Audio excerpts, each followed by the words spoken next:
श्री संत जनार्दन स्वामी यांचे उत्तराधिकारी स्वामी शांतिगिरीजी महाराज हे संत जनार्दन स्वामींच्या तत्वांचे तंतोतंत पालन करीत असून त्यांनी सुरू केलेल्या समाजोपयोगी परंपरा अखंडित सुरळीतपणे चालू ठेवून त्या वाढविण्यास श्री स्वामी शांतिगिरीजी महाराज हे येत्या लोकसभा 2024 साठी अपक्ष उमेदवार म्हणून रिंगणात उतरले आहे। नाशिक लोकसभा मतदारसंघातील सिडको येथे स्वामी जनार्दन यांनी जनार्दन स्वामी भक्त परिवारासह रॅली काढण्यात आली। व्यसनमुक्त समाज, सांस्कृतिक पिढी, प्रदूषणमुक्त धरती माता असे संकल्प घेऊन स्वामी शांतिगिरीजी महाराज यांनी लोकांना नेतृत्व केले। यावेळी स्वामी शांतिगिरीजी महाराज यांनी आपली प्रतिक्रिया व्यक्त केली। जय बाबाजी, आपण नाशिक लोकसभा मतदारसंघातील सिडको विभागामध्ये या ठिकाणी आहोत। आज दुपारपासून आपण ज्या ठिकाणी प्रचार रॅलीमध्ये आहोत आणि अनेक भाविकांच्या आपण मुलाखती घेतल्या। प्रत्येकाचं हेच म्हणणं आहे की दरवेळेस आपण अनेक पुढाऱ्यांना निवडून दिलेला आहे, पण त्यावेळेस नाशिकचा जो विकास पाहिजे, कुंभमेळ्याला निधी भरपूर येतो, विकास पण होतो, पण जो अपेक्षित विकास आहे, जी माता राणी गंगा गोदावरी आहे, गोदावरीचा विकास होत नाही। गोदावरीमध्ये जे ड्रेनेजचं पाणी जातं ते पाणी कधी बंद होत नाही। नाशिक ड्रग्सच्या विळख्यामध्ये आहे, तो ड्रग्स नगरी म्हणून नाशिकचं नाव आहे। म्हणून या सर्व पार्श्वभूमीवर स्वामी शांतिगिरीजी महाराज हे नाशिक लोकसभा मतदारसंघामध्ये या ठिकाणी उभे आहेत। प्रचंड असा प्रतिसाद अनेक तरुणांचा आहे। प्रत्येकाला अपेक्षित आहे की आपला तरुण कॅफेच्या विळख्यातून बाहेर यावा, ड्रग्सच्या विळख्यातून बाहेर यावा आणि व्यसनमुक्त व्हावा आणि असे अनेक विकास कामं घेऊन बाबाजी या निवडणुकीला सामोरे जात आहे। याच्यानंतर बाबाजी आपली प्रतिक्रिया या ठिकाणी देत आहे। धन्यवाद। जय श्रीराम, जय श्रीराम, जय जय श्रीराम, जय श्रीराम। गोदावरी गंगेच्या भैततीरावर वसले नाशिक, ज्या भूमीमध्ये 14 वर्ष प्रभू रामचंद्रांनी वनवास भोगला। आपण जर बघा एक दिवस फक्त एक फेरी मारतो, लक्षात घ्या है की नाही, की त्यावेळेला काय परिस्थिती असेल या नाशिकची। आता काही हजारो वर्ष बघा त्याला झाले असतील की नाही, काय असं काय जंगल अशी काय परिस्थिती असेल त्यावेळेला प्रभूच्या 14 वर्ष फिरले पायी पायी, लक्षात घ्या। आपण तर एक दिवसात काय फिरवतो, काय परिस्थिती आपली होऊ शकते की नाही। आणि म्हणून की बाबा या ठिकाणी ही नाशिकची परिस्थिती आपल्याला पाहायला मिळते की आपण या ठिकाणी जन्माला आलो, ह्या नाशिकची ही अवस्था पाहण्यासाठी आलेलो आहेत का, कानाने ऐकण्यासाठी आलेलो आहेत का, हे अत्यंत चिंतनीय मुद्दा आहेत। हा जो कलंक नाशिक भूमीला लागला आहे, पवित्र रामाची भूमी, हनुमंत जन्मभूमी आहेत, प्रभू गोदावरी मातेच्या किनाऱ्याने पैजाली भूमी, गौतम बुद्धांनी तपश्चर्या करून या मानवाच्या उद्धारास आणलेली ही भूमी आहेत। अशी भूमी असताना या नाशिक जेवढं वेगळ्या जर प्रकारे होत असेल तर बाबांना वाटतं याच्यासारखं दुसरं दुर्दैव नाही। आणि त्या अनुषंगाने हनुमंताची इच्छा असाय बघा, आणि प्रेरणा आमच्या सर्व भाविकांना आमच्या भक्त परिवाराला होत आहेत। आणि म्हणून त्यांनी बाबांना या निवडच्या आखाड्यात उभं केलेलं आहेत। आणि म्हणून बाबांची चिंता नाहीत, सर्व बघा भक्त परिवार या ठिकाणी सर्वांनी विडाच उचलला आहेत, लढायचं आणि जिंकायचं, कोणावरही डिपेंड राहायचं नाही। कोणी तिकडे देवाघरून येऊ जो आपला विचाराचा आपल्याबरोबर येईल। आणि म्हणून त्या अनुषंगाने या ठिकाणी जसं छत्रपती शिवाजी महाराजांनी या महाराष्ट्रामध्ये 350 किल्ले माळ्यांसोबत घेऊन जिंकले, त्याप्रमाणे आमच्या सर्व भक्तपरिवाराने विचार केला आहे हा नाशिकच्या लोकसभेचा गड जिंकायचा। आणि या ठिकाणी काय बघायचे बघून ते इच्छा असेल पुढे, जसं तुकारामाला म्हणतं ना, तुका म्हणे उगे रान जे होईल ते पहा, मग भगवंत आपल्या सर्व काय करून घेईल, देव जाणे। जय श्रीराम, जय बाबाजी। तसेच जय बाबाजी भक्त परिवार यांनी महाराजांबद्दल आपले मत व्यक्त केले। आपण या ठिकाणी नाशिक लोकसभा मतदारसंघामध्ये आहोत। स्वामी शांतिगिरीजी महाराज यांची प्रचार रॅली सिडको विभागातून चालू आहे। त्यांनी अपक्ष फॉर्म काल या ठिकाणी भरलेला आहे आणि त्याच्यानंतर आज त्यांची महारॅली चालू आहे। तर महारॅलीमध्ये भरपूर जण, तर नाशिकचा खासदार आपल्याला कसा असावा? नाशिकचा जो खासदार आहे त्याने म्हणजे जनतेचे प्रश्न वगैरे जे आहे ते सोडवले पाहिजे। सर्व महत्त्वाचं म्हणजे आता जे बेरोजगारी वगैरे महागाई याच्यावरती त्यांनी हे केलं पाहिजे नाही का। म्हणजे कोण खासदार असावा? हेमनाप्पा गोडसे आहेत, वाजी आहेत, शांतिगिरीजी महाराज आहे, तुम्हाला काय अपेक्षा वाटतं कोण निस्वार्थी खासदार आहे? आता निस्वार्थी म्हटल्यावरती म्हणजे सर्व महत्त्वाचं म्हणजे अजून तर तिकीट अजून एक जाहीर झालेलं नाही, त्याच्यानंतर व आपलं मत मांडता येईल आपल्याला का वो। महाराजांविषयी काय वाटतं? नाही, महाराजांचं काम वगैरे चांगलं एकदम, आणि ते जनतेची सेवा वगैरे करता। हो, काय वाटतं तुम्हाला? आम्हाला देत आहे. या ठिकाणी आत्ताच स्वामी शांतिगिरीजी महाराज यांची मुलाखत आपण या ठिकाणी घेतलेली आहे. त्यांचे प्रवक्ते विष्णू महाराज या ठिकाणी आहेत. तर आता महाराजांनी ज्या पद्धतीने सांगितलं किंवा नाशिक जी गंगा गोदावरी माता आहे, आत्तापर्यंत अनेक पुढारी झाले, कुंभमेळा होतो आणि कुंभमेळ्याच्या टायमाला सुद्धा ड्रेनेजचं पाणी बंद केले जात नाही, केमिकल कंपनींचं पाणी बंद केले जात नाही. तर आपण त्यांना विचारणार आहोत किंवा महाराज निवडून आल्यानंतर हे दडपशाही वरून पॉलिटिशियन लोकांचं जे ड्रेनेजचं कंपनींना वरद हस्त आहे ते पाणी बंद होणार आहेत का, आणि नाशिकला पर्यटक स्थिती म्हणून या ठिकाणी घोषित होईल का? संत श्रेष्ठ जगद्गुरू जनार्दन स्वामींचे उत्तराधिकारी पूज्य स्वामी शांतिगिरीजी महाराज यांच्या नेतृत्वाखाली लढा राष्ट्रहिताचा संकल्प शुद्ध राजकारणाचा हा प्रामाणिक विचार घेऊन राजकारणाचं शुद्धीकरण झालंच पाहिजे आणि राजकारणामध्ये चांगले लोक आले पाहिजे, याकरता हा लढा उभा केलेला आहे. नाशिकचा जर विचार केला तर नाशिकच्या खूप साऱ्या समस्या आहेत. आज आपण जसं राजकारण शुद्धीकरणाची गरज आहे, म्हणजे राजकारणात चांगले माणसं आले पाहिजे, तसं प्रत्येक क्षेत्रामध्ये शुद्धीकरण ही काळाची गरज बनलेली आहे. गंगा गोदावरीचं पावित्र्य राखणं इथं प्रत्येक नाशिककराचं अत्यंत महत्त्वाचं कर्तव्य आहे आणि म्हणून येणाऱ्या काळामध्ये गंगा गोदावरी प्रदूषणमुक्त कशी होईल याकरता प्रामुख्यानं प्रयत्न केला जाईल. त्याचबरोबर या ठिकाणच्या बेरोजगार तरुणांना रोजगार कसा मिळेल याकरता प्रामुख्यानं काम केल्या जाईल. या लोकसभा मतदारसंघातलं एकही पोरग शिक्षणापासून वंचित राहणार नाही. वेळ पडल्यास स्वतः भक्त परिवाराच्या माध्यमातून नियोजन करून गोरगरिबाच्या पोरांना शिक्षण देण्याचं महत्त्वाचं काम पूज्य शांतिगिरीजी महाराज त्या ठिकाणी करतील. लोकांच्या आरोग्याच्या दृष्टिकोनातनं चांगलं हॉस्पिटल निर्माण करण्याकरता महत्त्वाचं काम पूज्य स्वामी शांतिगिरीजी महाराज करतील. म्हणून नाशिकच्या जनतेचा आवाज आहे, कष्टकऱ्यांचा, बेरोजगारांचा, कामगारांचा, नोकरदारांचा, शेतकऱ्यांचा, नारी शक्तीचा, सगळ्यांचा आवाज आहे की स्वामी शांतिगिरीजी महाराज. मी एकच सांगेल, आता नाशिकमध्ये गुंडगिरी नको, दादागिरी नको, फसवेगिरी नको, पाहिजेत फक्त स्वामी शांतिगिरी महाराज. धन्यवाद. आज या रॅलीमध्ये अनेक माता भगिनी या ठिकाणी सकाळपासून महाराजांबरोबर पायी पायी या ठिकाणी येत आहे. म्हणून त्या माता भगिनींचंही सकाळपासून या ठिकाणी महाराज लोकसभेला खासदार का निवडून द्यावे एवढ्यासाठी या माता भगिनी या ठिकाणी आलेले, ते आपल्याला या ठिकाणी सांगतील. शांतिगिरीजी महाराज लढा राष्ट्रहिताचा संकल्प शुद्ध राजकारणाचा हे त्यांचं ध्येय आहे आणि त्या ध्येयाच्या भक्त परिवारांनी की शांतिगिरीजी महाराज जर निवडून आले या लोकसभेमध्ये तर ह्या नाशिकचा विकास होईल, कारण ही तपोभूमी आहे आणि परत गंगेचं शुद्धीकरण होईल, व्यसनमुक्ती होईल, या अनेक महिलांचे संस्कार सुखाचे होतील, तरुणांना नोकऱ्यांनी सर्व्हिस नाही त्यांना आणि शेतकऱ्यांचं मुद्दा पहिला अगोदर बाबाजी शेतकऱ्यांसाठीच हे करता की शेतकऱ्यांसुद्धा भवितव्य खेड्यापाड्यात बाबांचे प्रचारालय झाल्या. त्याच्यात सांगितलं की आमच्याकडे कोणी म्हणे आमच्याकडे बस नाही, कोणी म्हणे आम्हाला दवाखाने नाही, असा सगळा विचार करून शांतिगिरी महाराज हा प्रत्येक या नाशिकचा पूर्ण विकास केल्याशिवाय राहणार नाही, हेच बाबाजींच्या वतीने सांग. आज खऱ्या अर्थाने नाशिकचा सर्वांगीण विकास होण्यासाठी, त्याचप्रमाणे नाशिकमध्ये चालू असलेली गुंडगर्दी, त्याचप्रमाणे ड्रग्स असेल व टक्केवारी की ज्या टक्केवारीच्या कारणांमुळे नाशिकमधून अनेक मोठमोठे उद्योगधंदे नाशिकला सोडून बाहेर गेले, त्याला राजकीय खंडणी म्हणतात. अनेक छोटे मोठे उद्योगपती या नाशिकच्या गोल्डन ट्रायंगलमध्ये इन्व्हेस्टमेंट करण्यासाठी तयार आहेत. मात्र या नेत्यांच्या टक्केवारीमुळे आज ते महाराष्ट्राला, नाशिकसारख्या गोल्डन ट्रायंगलच्या ठिकाणाला सोडून गुजरात, उत्तर प्रदेश, राजस्थान, तामिळनाडू अशा ठिकाणी पलायन करत आहेत. आणि म्हणून अशा ठिकाणी आज खऱ्या अर्थाने भ्रष्टाचारमुक्त, पैशाला स्पर्श न करणारा, तपस्वी आणि पोटाला 45 वर्षापासून अन्न भाकरी न खाणारा आणि फलाहारी असणाऱ्या अशा निस्वार्थी व्यक्तीची खऱ्या अर्थाने गरज आहे. लघु उद्योगांच्या बाबतीमध्ये असेल, इन्क्युबेशन सेंटरच्या बाबतीमध्ये असेल, शांतिगिरी महाराजांचे धोरणं अतिशय समाजाला पूरक आहेत.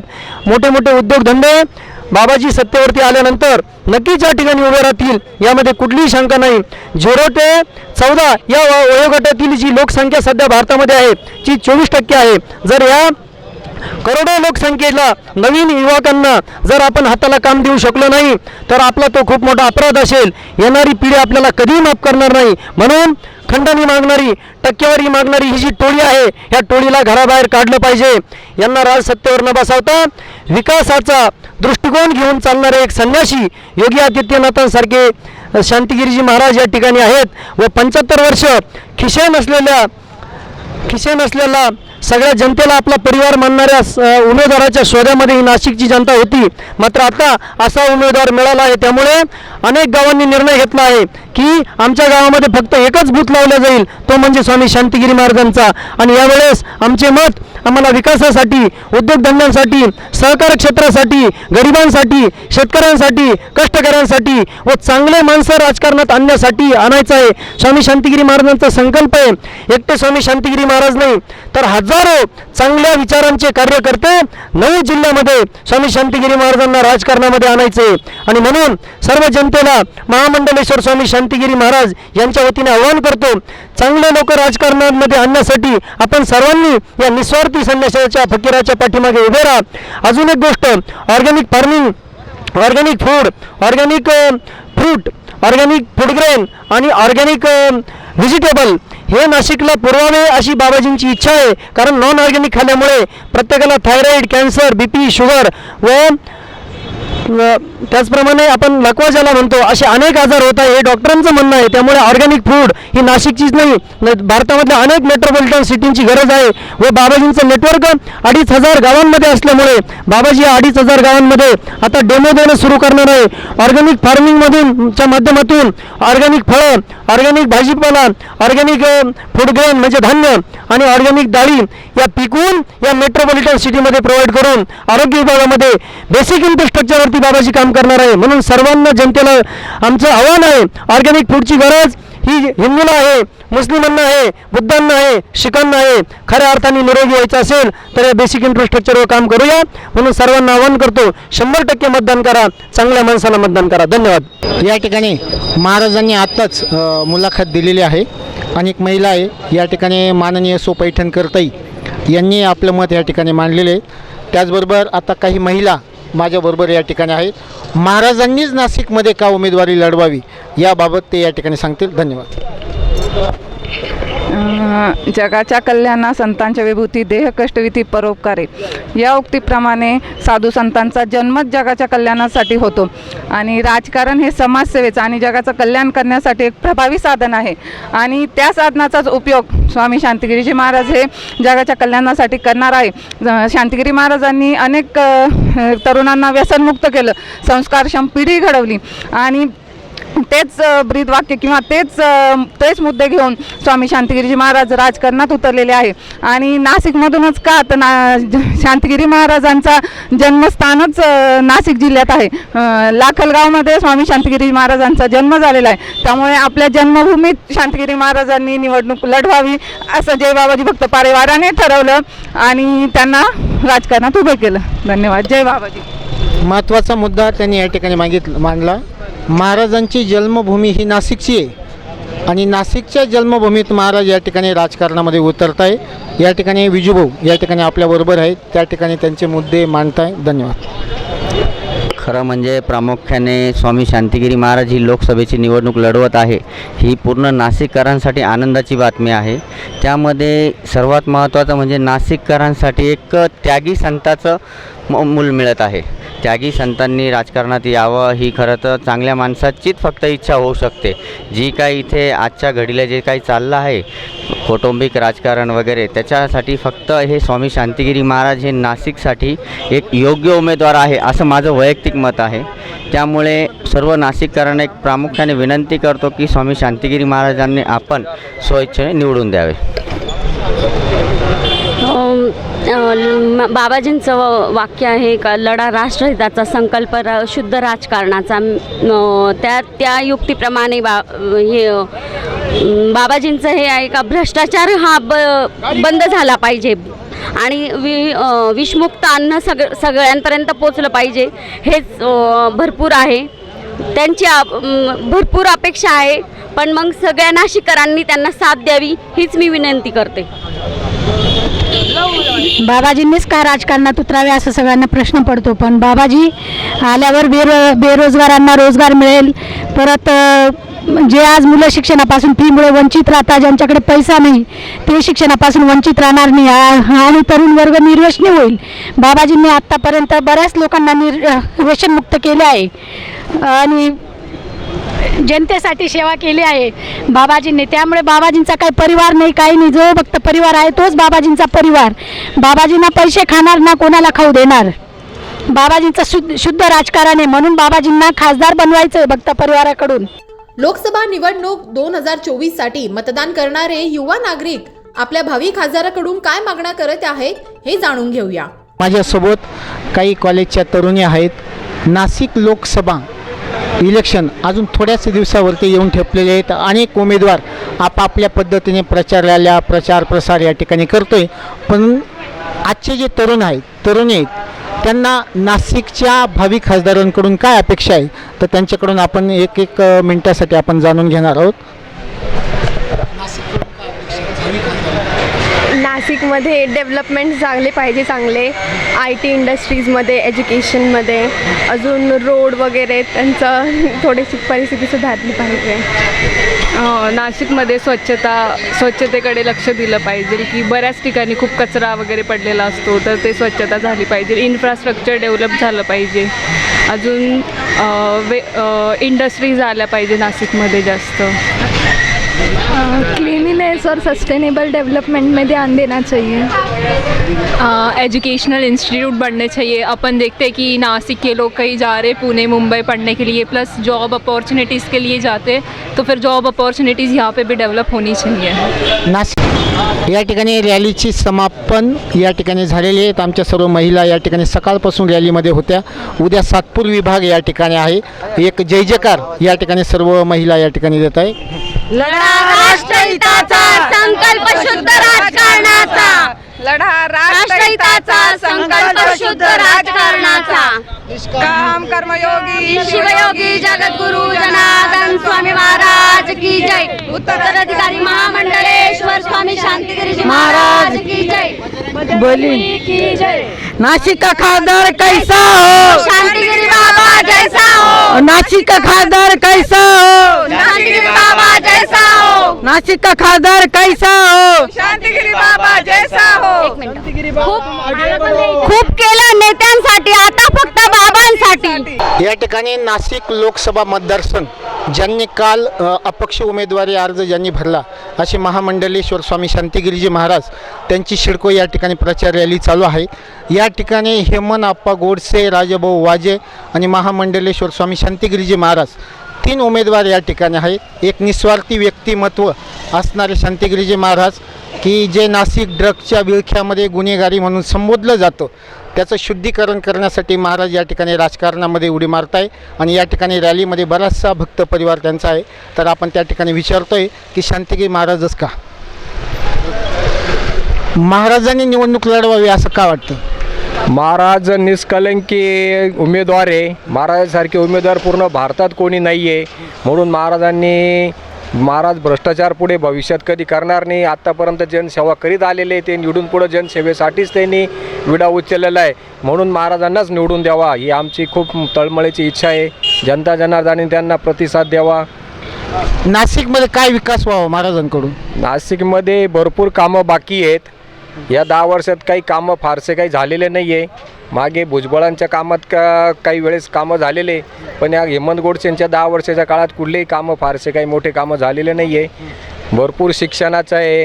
ग्रामीण भागामध्ये रस्ते, लाईट, पाण्याच्या भरपूर समस्या अजून बाकी आहे. ते सर्व कामं बाबाजी झाले तर हनुमान जन्मस्थानाचा विकास व्हायला पाहिजे, तो झालेला नाही. हेमंत गोडसेंनी हे अंजनेरी गाव हे दत्तक घेतलं होतं, पण तिथं त्यांनी कुठलं एक साधं पाण्याचा सुद्धा प्रश्न सोडवला नाही त्या गावचा. तर बाबाजी जर निवडून आले तर हनुमानात जन्म आणि अंजनेरीचा नक्कीच विकास होईल. हनुमानात जन्मस्थानाचा मंदिराचा मुद्दासुद्धा सोडवतील बाबाजी असं आम्हाला वाटतं. म्हणून बाबाजींनी शांतिगिरी महाराजांनी नाशिकची उमेदवारी करावी आणि लोकांनी त्यांना भरभरोस मताने निवडून द्यावं ही आमची जनतेला आव्हान आहे. तुम्हाला काय वाटतं? बाबाजी एक निष्कलंक उमेदवार आहे. बाबाजीने जो आता नारा दिला आहे लढा राष्ट्रहिताचा आणि संकल्पशुद्ध राजकारणाचा, याच्यामुळं सर्व जनता त्यांच्या पाठीशी उभी राहील. आणि बाबाजींनी कधी अजून 5 पैशाला कोणाच्या हात लावलेला नाही. आणि बाबाजी म्हणजे एकदम असे निष्कलंक उमेदवार आहे आणि त्यांनी कधी कोणाचा 5 पैसे घेतलेले नाही का कोणाचे काही असं काही बाबाजीवर असे काही आरोप पण नाही आहे. असे बाबाजी आपले शुद्ध उमेदवार आहे. त्यामुळे सगळी जनता त्यांच्या पाठीशी नक्कीच उभी राहणार आहे. नाशिककर त्यांचं स्वागत करतील. महाविकास आघाडीचा अजून उमेदवार फायनल झालेला नाही. जर महाविकास आघाडीने तिकीट जर दिलं नाही तर महाराज 100% अपक्ष उभे राहणार आहेत का? हो 100% अपक्ष उभे राहणार आहे. उमेदवार करायचे ठरवलेलेच आहे. त्याच्यामुळं काही ती शंकाच नाही. बाबाजी 100% उभे राहणार आहे आणि येणार बाबाजी येणारच. जिंकायचं आणि लढायचं आणि जिंकायचंच हाच ध्यास आहे सगळ्यांचा. हो भरघोस मताने निवडून येणार. शांतिगिरी महाराज भरघोस मताने निवडून येणार. निष्कलंक उमेदवार एक आणि सर्व समाजासाठी केलं आहे त्यांनी. स्वतःसाठी त्यांनी काही केलं नाही. सर्व समाजासाठी व्यसनमुक्त सर्व समाजाचे गुरुकुल वगैरे यातून भरपूर मोठे बाबांचं काम आहे. आणि त्यांना राजकारणाच्या शुद्धीकरणासाठी त्यांनी लढा उभा केला. आणि त्यांचं ध्येय एक अंजनेरी माताचं हनुमान मंदिरासाठी त्यांचा खास प्रयत्न आहे का पूर्ण नाशिक महाराष्ट्राची शान जी हनुमान जन्मस्थान आहे त्याचा विकास झाला पाहिजे आणि सर्व गोरगरीब सर्वांना तिथे दर्शनाचा लाभ झाला पाहिजे. हे महाराजांचं महाविकास. जगद्गुरू जनार्दन स्वामींचे उत्तराधिकारी स्वामी शांतिगिरी महाराज एक लोकसभेच्या निवडणुकीसाठी उभे राहिलेले आहे. नाशिक लोकसभा मतदारसंघात नाशिकला आय टी क्षेत्र नाही, एज्युकेशन हब नाही. नाशिकचे मुलं शिकतात, पुणे मुंबई तामिळनाडू इकडे तिकडे जातात. यासाठी नाशिकला मोठे उद्योगधंदे येतील. बाबाजी निवडून आल्यानंतर नाशिकच्या लोकांना नाशिकमध्येच नोकरी मिळेल. नाशिकला उत्कृष्ट शिक्षण होईल. अंजनेरीचा विकास होईल. त्र्यंबकेश्वराचा विकास होईल. जसं आदित्य योगीनाथनी अयोध्येला राम मंदिर केलं 550 वर्षानंतर, तर बाबाजी निवडून आल्यानंतर पहिल्यांदा अंजनेरी गडाच्या मंदिराचा विकास होऊन आणि नाशिकचा सुद्धा विकास होईल. नाशिकमधली गुंडागर्दी थांबेल. नाशिकमध्ये जे ड्रग सापडत आहेत त्याच्यावर सुद्धा नियंत्रण येतील आणि नाशिकच्या स्त्रियांना मनमुक्तपणे समाजात फिरता येईल. हे बाबाजी. या ठिकाणी एक आजी या ठिकाणी प्रचार रॅलीमध्ये सकाळपासून आहेत. तर तुम्ही बाबांसाठी प्रचाराला आला? हा, बाबासाठी आली प्रचाराला. बाबा निवडून यावे म्हणून? हा, बाबाजी 100% निवडून यावा. बाबांनी का राजकारणात यावं? बाबाजीनं राजकारणात यावं, आपल्यासाठी यावं. आपल्याला एवढं म्हणजे आता एवढं मला बोलता येत नाही. बाबांनी जे बी केलं ते समाजासाठी केलेलं आहे. आज तुम्ही ग्रामीण भागात फिरा, जे मोठे नेते आहेत त्यांच्या मुलांचे कॉन्ट्रॅक्ट आहे, रस्त्याचे कॉन्ट्रॅक्ट असो हे ते. बाबांना मूल नाही, बाळ नाही, काही नाही. बाबा जे करणार ते स्वतः सर्व जनतेसाठी करणार. आणि बाबा निवडून येणार म्हणजे बाबा स्वतः येणार. आम्ही सगळे भक्त निवडून येणार आहे. आम्ही प्रत्येकजण खासदार होणार आहे. तसं जे बी खासदार झाले मागचे त्यांनी सांगावं का त्यांनी आम जनता आहे त्यांची खासदार झालेली, असं कोणीच म्हणणार नाही. धन्यवाद. या ठिकाणी आपण बघितलं जय बाबाजी भक्त परिवारातील अनेक कार्यकर्त्यांनी आपले मुद्दे मांडले. सर्वात महत्त्वाचा मुद्दा त्यांनी सांगितला की नाशिक जी वायनरी नगरी म्हणून, ड्रग्स नगरी म्हणून ओळखली जाते, तीच नगरी एक आध्यात्मिक नगरी म्हणून ओळखली जावे याच्यासाठी महाराजांनी या ठिकाणी पाऊल ठेवलेलं आहे. जी गोदावरीची अवस्था आज वेगळ्या पद्धतीने त्या ठिकाणी पाहायला भेटते. पर्यटक नाशिकमध्ये येत नाही आणि महाराजांचं स्वप्न आहे की गोदावरी नदी स्वच्छ झाली तर या ठिकाणी पर्यटक विकास या ठिकाणी व्हावा, बाहेरून पर्यटक या ठिकाणी यावे आणि रामनगरी म्हणून नाशिकचं नाव व्हावं, ड्रग्स नगरी म्हणून नाशिकचं नाव होऊ नये असं सर्व भक्तांच्या वतीने विनंती. धन्यवाद. बाबाजी.